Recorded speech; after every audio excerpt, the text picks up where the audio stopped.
اللقطه الاولانيه بتاعت مرتضى. لا معلش بصوا يا جماعه، يعني اتفضل يا كابتن. يعني معلش انا طبعا اول مره اشوفها. خلاص لو رجعنا بقى شويه كمان.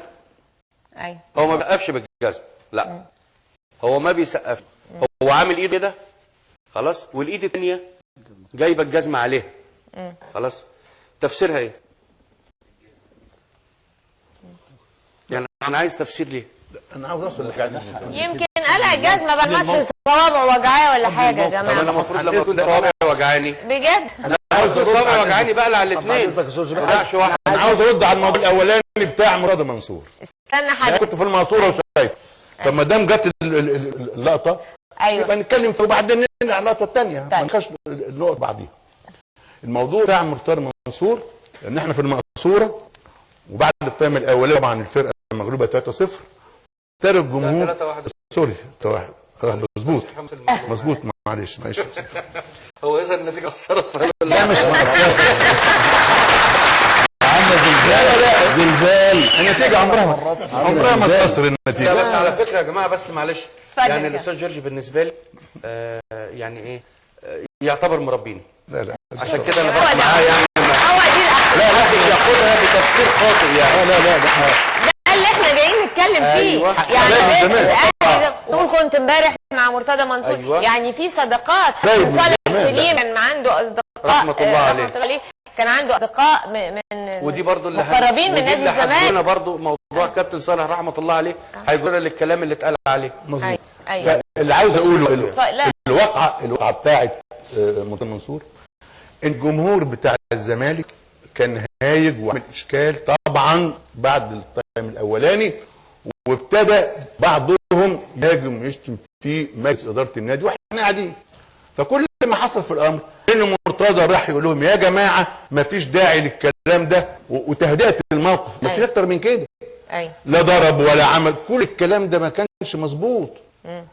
الكاميرات طبعا جريت وتصوير والبتاع، وزي ما شفنا ما حصل ضرب ولا ما فيش. والجمهور بعد كده يعني انا بس في وقت يمكن ما جاش بعد سكتنا الجمهور وجواها والجمهور سكت خلصنا. فما كانش فيه يعني لا الجمهور ضرب مرتضى ومرتضى ضرب الجمهور ولا حاجه. الجمهور عمل مشكله واللي حق لانه النتيجه مش عاجباه، ومرتضى خرج وقام عشان يقول لهم عيب يا جماعه مش عاوزين اشكال دلوقتي. ده اللي حصل. فما حصلش مشكله يعني. الباب يهز الباب. ما فيش هنا في باب صغير ما هو عمال يزق. فاصل بين المقصوره والدرجه الاولى. طب الاشاعه ان هم خدوا رشوه من الاستاذ حلمي طولان عشان يخسروا الماتش، لا كلام كده غريب جدا. لا ما حشاش. الكلام ده ما يتقالش وما يتقالش، وكان في مؤتمر النهارده وحصل ما حصلش، ده كله كلام. انا للاسف في كلام من بعض، مش عاوز اتكلم صحفيين كتير، بعض الصحفيين في اشكال بينهم وبين مرتضى منصور ومعروف، فتملي اي حاجه قد كده بتتعمل لها صفحات ومانشيتات و مش اكتر من كده. اما علاقه مرتضى منصور ما هياش ابدا بالصوره اللي بتتقال في الجرايد في المانشيتات اللي بتتعمل، الا انها دي حاجه شخصيه بس. احنا دلوقتي عايزين نرجع تاني الكلام اللي كنا هذه الواقعه الجزم. خش بقى على الثانيه بتاعت الجزم. تعقيبا على كلام الاستاذ جورج. الاستاذ جورج بيحب نادي الزمالك جدا، مرتضى منصور بيحب نادي الزمالك جدا، انا بحب النادي الاهلي جدا، هو بيدافع عن نادي الزمالك، انا بدافع عن النادي الاهلي. ليه؟ لان انا بحب النادي الاهلي، هو بيحب نادي الزمالك وعايز يخلي صوره نادي الزمالك حلوه زي ما انا عايز اخلي صوره النادي الاهلي حلوه. فمش دفاعنا عن نادي سواء الزمالك او الاهلي يخرجنا عن الموضوع الاساسي اللي احنا بنتكلم فيه. صحيح. بس ده تعقيبا بس على الكلام. احنا بنتكلم بقى دلوقتي ماذا حدث للاعبين وماذا حدث للجمهور. احنا خدنا الواقعه دي وبنتكلم فيها، هل كان في جمهور بيتصرف كده زمان؟ هل كان في لاعب يقدر يتصرف كده زمان؟ ومعانا المدرب والحاج، ايه التصرف مع لاعب لما يتخطى حدوده؟ ابتدينا نسمع الفاظ يعني اللاعب منتدى للالفاظ البذيئه او التبادل الشتائم والاتهامات. ايه اللي حصل؟ حضرتك قعدت تلعب كوره 19 سنه، كم مره حصل حوادث زي دي؟ لا ما هو شوفي، الى ان تقوم الساعه هيحصل شتيمه في الملاعب، لان انا مش هقدر اكمم افواه الجمهور اللي يجي اللي زاد.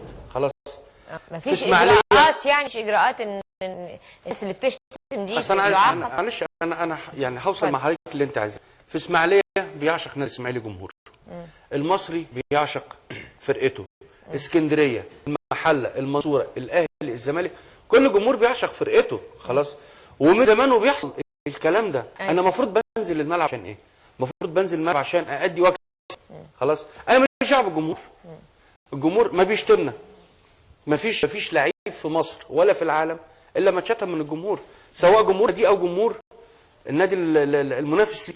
انا لما ببقى وحش، معلش، انا لما ببقى وحش جمهوري بيشتمني ليه؟ لانه عايزني ابقى عشان فرقتي تكسب. بس هو الجمهور مش بدل ما يشجع النادي، يعني المفروض انه بيروح الماتش عشان يشجع النادي بتاعه، مش عشان يشتمه ولا يشتم النادي المنافس. هقول لحضرتك على حاجه بس يا دكتوره هاله، لحظه واحده معلش يا حبيبي. هو في الفتره دلوقتي بقى سباب جماعي. خلاص. زمان كان حاجه فرديه. بمعنى بتبقى قله بتشتم خلاص. لكن النهارده السباب الجماعي ده ايه سببه؟ ليه حصل؟ وليه بيحصل؟ لان هي دي ليها تراكمات قديمه. النهارده انا بحب النادي الاهلي، لما اطلع اسيء لنادي الزمالك في صفحات الجرايد او في التلفزيون على الهواء، لو بلعب تاني يوم ضد نادي الزمالك جمهور الزمالك هيشتمني خلاص. لو بشتم اسيء لاي نادي تاني جمهور النادي هيهزقني وهيشتمني في الملعب. ليه؟ لان انا اسأت للكيان اللي هو بيحبه. فالنهارده الموضوع دوت ملوش علاقه بالماتش دوت، لا ليه تراكمات قديمه خلاص. حسام حسن وابراهيم حسن لعبوا سنتين قصاد النادي الاهلي. اول سنه النادي الزمالك كسبنا، ما حدش من جمهور النادي الاهلي شتم حسام ولا ابراهيم. لا كان في شتيمه على طول. لحظه حلمي، من قله. لا كل لكن المره دي سباب جماعي. كل الجمهور. ايه سببه؟ سببه رأي حضرتك. لا كابتن حلمي هيروح. ده في حقائق موجوده خلاص. النهارده انا سبت النادي الاهلي خلاص، في احتراف. حد ينكر الاحتراف؟ انا النادي اللي بينا اكتر بروح له خلاص. يبقى نسيب حته الولاء والانتماء بقى. انا بروح عن الماده خلاص. لكن هل انا اروح نادي الزمالك اسيء لمسؤولين النادي الاهلي والجمهور النادي الاهلي والكيان النادي الاهلي؟ طب ما انا لو هلعب قصاد النادي الاهلي لازم هتشتم. طب هو حسام راح الزمالك علشان ده؟ ما النادي الاهلي طرده. مين اللي قال؟ ده اللي انا كنت عايز اقوله بقى. لا معلش، انا شاهد عيان على الواقع. شوف مصلحتك يا سيد. معلش انا شاهد بقى على الواقع خلاص. قالوا 3 سنين اللي انا هقوله. اتفضل. وانا كنت يعني بتمنى ان يحصل حاجه زي كده عشان ابرأ ذمه واحد يعلم هشوفني ولا لا. راجل بيني وبينه الاف الاميال دلوقتي اللي هو ثابت البطل. خلاص. ثابت البطل اتاخد كبش فدا في الموضوع دوت. النهارده لما جه حسام حسن قال انا رايح الامارات اقعد 3 اشهر مقابل مبلغ كبير. خلاص. راح لثابت ولا للكابتن حسن حمدي؟ مين اللي ياخد القرار؟ مش كابتن حسن حمدي؟ لان الكابتن صالح رحمه الله عليه كان مريض، عارفين ظروفه يعني. راح للكابتن حسن، كابتن حسن قال له انت شايف ده كويس ليك؟ راح مكلم ثابت وراح مكلم الخواجه يروح. راح وخد القرشين ورجع خلاص. يعني معنى كده النادي الاهلي مش ضده. اذا كان في مشاكل بينه وبين المدرب، كل المدربين كانت بتحصل مشاكل بينهم وبين اللعيبه. لنا بقى لما جه حصل الموقف الاخير، انا اللي كنت بترجم لتسوبل في اليوم ده، مش حد تاني. وكان في 5 واقفين، حسام وابراهيم وانا وساب البطل واحمد ماهر. واستاذنت الكابتن احمد ماهر قبليها ان انا اللي هترجم، لان اتقال على احمد ماهر انه كذاب في موقف قبليه خلاص. خواجه ساله سؤال واضح وصريح، انت موقفك ايه يا حسام؟ قال له انا عملت عقد مع تركيا ومسافر تركيا خلاص. قال له بس في شرطين في العقد، ان انا لسه ما قبضتش مقدم العقد بتاعي وانا شرط عليهم ان ابراهيم يجي معايا. فالراجل قال له لو خدت مقدم العقد هتسافر؟ قال له هسافر. فالراجل قال له لو انت شايف ان انت لما تسافر لهم وانت بتتمرن تبقى فايق اتمرن، لو انت حاسس انك لو ريحت رحت لهم مرتاح زي ما عايز. قال له لا هتمرن. قال له اتفضل. قال له يا ابراهيم انت موقفك ايه؟ قال له انا موجود في النادي. وقعد. بعدين سافروا الاثنين على تركيا ورجعوا في نفس الطياره على فين؟ على نادي الزمالك. حضرتك هو حسام اتنقل ومن حقه انه ينتقل، وحضرتك قلت احتراف، يبقى ما سواش الموضوع خلص. يعني هو من حقه. ليه الجماهير تشتمه كده. بس انت حضرتك ليه ما توعوش الجماهير ان يعني في حاجه اسمها طرد؟ انا سردت الواقعه دي لان انت قلت النادي اللي طرده. ايوه النادي الاهلي ما طردوش، النادي الاهلي ما كده.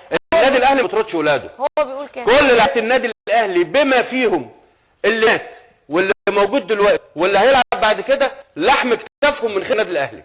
النادي الاهلي ما بيطردش حد ولا بيرمي ولاده. اذا كان طاهر ابو زيد عضو مجلس بس جماهير واخده موقف من اي لاعب اهلاوي يترك الاهلي. ما حصلش. جمال عبد الحميد ما لعب في نادي الزمالك وكان هداف نادي الزمالك. ما كان بالشتم وجاب بطوله نادي الزمالك. ده انا تقصد جمال عبد الحميد ما كانش بالشتم. استاذ جورج معلش لحظه واحده يا جماعه، احنا بنتكلم بالراحه. حضرتك ما اتشتمش خلاص. المره الوحيده اللي شتم فيها لعيب من نادي الزمالك انا خلاص اخلص. المره الوحيده اللي شتم فيها لعيب من نادي الزمالك كان الكابتن حسن شحاته وقبل المباراه، وكان حمد طلياني ما يفهمش حاجه خلاص. الخطيب خد حسن شحاته من ايده قبل الحكم ما يصفر، وكان احنا ضربه البدايه وراح لجمهور النادي الاهلي.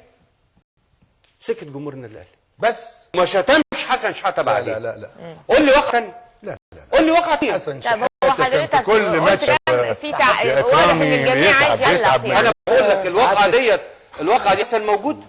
لا موجود مع حسن على طول. طب حضرتك يعني اللاعب لما يلاقي نفسه في الملعب والجمهور يشتمه شتائم بذيئه يعني يعمل ايه؟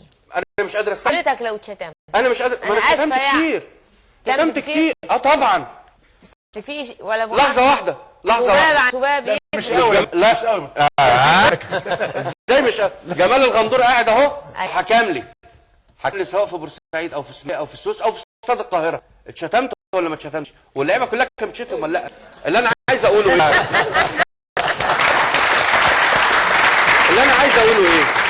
اذا ما كانش اللعيب قادر على انه هو وبعدين يعني طلع في التلفزيون قال شتموني بامي. طب وده انا بس ده شيء صعب جدا علينا كلنا. خط قناه كان بيقعدوا قبل الماتش بيومين ثلاثه واحنا سواء نلعب في الاسماعيليه او في بورسعيد او في السويس او في اسكندريه بيلحنوا الاغاني باسامي امنا. لا بس اسمع اذنك بقى، ما تقوليش ده فرق انه فرق الجمهور الاهلي عشان حسام سابق ليك يشتري. انت اسامي النادي الاهلي ليها في الجرايد بتقول ان انا ما عنديش استعداد في النادي تاني. لا يعني حضرتك الجرايد كتبت الكلام نعم سبب الجرايد اللي كتبت فيها هي اللي يعني يا جماعه احنا جايين نناقش قضيه. عن اذنك يا ولد حضرتك بتوجد مبررات للجمهور اللي يشتم يعني او ده مقبول. انا قلت لك ايه؟ لو انا طلعت في الجرايد او في التلفزيون سقت للنادي الزمالك العب ثاني يوم جمهور الزمالك قول لي بيلحنوا اغاني باسم الوالدات وده شيء يعني حقير جدا وشيء ليه ما نعاقبش الجمهور؟ كويس. في نوادي في اوروبا وامريكا الجمهور بيتعاقب فيها ما بيتمنى. النادي الاهلي اتعاقب ماتشات بدون جمهور. ايوه اتعاقب صح. والزمالك اتعاقب والاسماعيلي اتعاقب وكل الانديه اتعاقب. احنا على كده هنعاقب. لكن انا عايز اوصل لجزئيه بس عايز اوصل لجزئيه. النهارده اذا ما كانش اللعيب يبقى قدوه ويتحكم في اعصابه خلاص يبقى يبطل كوره. يعني حضرتك رايك ان انت ان حسام خرج عن اعصابه وما كانش لازم يخرج. ايوه كابتن انا ليا وجهه نظر. طبعا احنا عندنا في الوسط عموما بشكل عام ازمه اخلاق. ايوه ازمه الاخلاق دي ناتجه من حاجات كثيره جدا. اول حاجه فيهم ان الوسط بقى فيه ناس مليء بالناس اللي ما لهمش اصلا في الرياضه ولا يمت الرياضه بصله.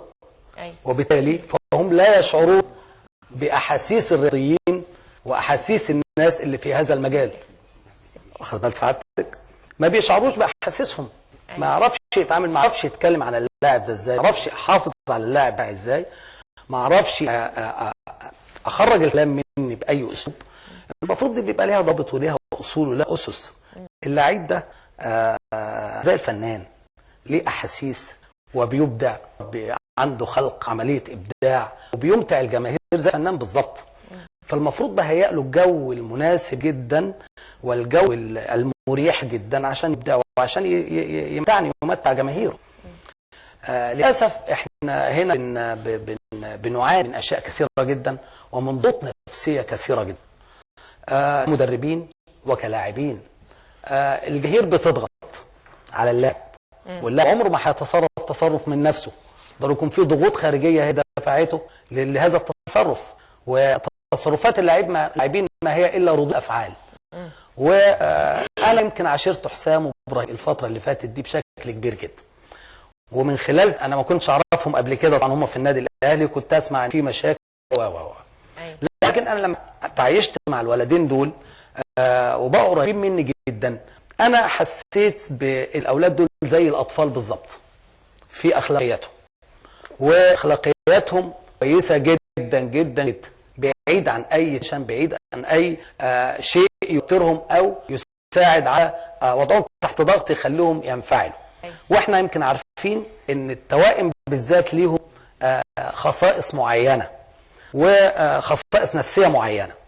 حسام وابراهيم اتنقلوا نادي الزمالك، وديت كانت صدمه كبيره جدا لجماهير النادي الاهلي، وصدم جماهير النادي الاهلي بشكل كبير جدا نتيجه لانتقال حسام وابراهيم لنادي الزمالك، النادي المنافس للنادي الاهلي.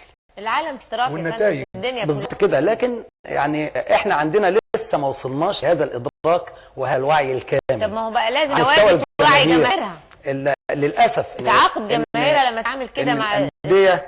برضه في انديه جدا مش متفرغه العمليه دي، متفرغه لاشياء اخرى بعيده عن التوعيه وبعيده عن اي شيء يمت للرياضه بصلها يعني. فانا بقول ان حسام وابراهيم تعرضوا لضغوط كثيره جدا بعد انتقالهم نادي الزمالك، وانا بشر واللاعب ده بشر، مش ممكن انا هبص الاقي 70-80 الف متفرج بيشتموني بامي مثلا ومش هنفعل. ما كانش في جمهور زمان بقى خالص. معلش يا كابتن اكرامي سيبنا نتكلم يعني كله كان جمهور. سبت حضرتك تتكلم كابتن اكرامي، سبتك تتكلم، انا عايز اتكلم يعني. فيعني لعيب بيشوف 40,000 وبعدين حضرتك النتيجه في المباراه دي. فانا هقول لحضرتك على حاجه، الماتش اللي قبل ده ما حصلش فيه الكلام ده خالص، يعني ما كانش فيه اي فعال من حسام وابراهيم، لان برضه كانوا كسبانين الاهلي 2. واخد بال حضرتك ازاي؟ هل خساره تؤدي الانسان يسلك سلوك بتاثر بشكل كبير. هل الخساره مبرر؟ لا، الرياضه كده، الرياضه اكسب وخساره. لا انا ما بقولش مبرر، بتساعد على زياده الضغوط النفسيه على ما كانش ده زمان.